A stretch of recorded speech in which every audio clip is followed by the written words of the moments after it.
Misalnya ada orang berduit versus orang nggak berduit. Menurut Mas perbedaan cara pikirnya mereka tuh seperti apa? Kalau yang nggak berduit itu nggak berduit banyak maksudnya ya? Iya. Kalau yang nggak berduit banyak itu Apa yang membedakan mereka di dalam jalan berpikir? gampangnya gini.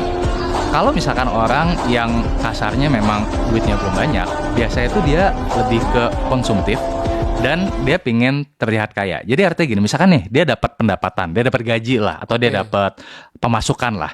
Biasanya yang ada di pemikiran dia adalah, oke, saya dapat uang sekian, nah habis itu saya langsung belanjakan. Jadi langsung konsumtif, biasanya seperti itu. Nah, kemudian ada yang namanya middle class. Jadi udah berduit, tapi dia belum yang kaya banget gitu ya. Nah itu biasanya dia akan dia begitu dapat income, dia mulai tuh invest kecil-kecil ya. Tapi invest kecil-kecilnya ini yang justru cash flow itu negatif.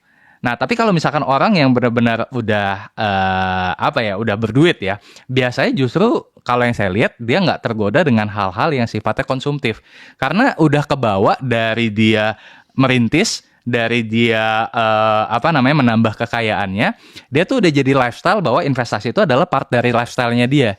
Jadi dia nggak tergoda lagi dengan hal-hal yang sifatnya konsumtif, nggak tergoda dengan hal-hal yang sifatnya adalah ibaratnya ada namanya delayed gratification. Jadi delayed gratification itu adalah dia tahu bahwa kalau misalkan saya bisa menahan diri untuk kesenangan saat ini dan uang yang saya punya itu diinvestasikan, ya maka saya bisa dapat return yang lebih besar lagi dalam jangka panjang. Nah, kemudian yang ngebedain lagi kalau menurut saya adalah orang-orang yang memang berduit itu dia untuk self rewardnya dia atau untuk hal-hal yang sifatnya konsumtif itu dibiayai dari passive income-nya.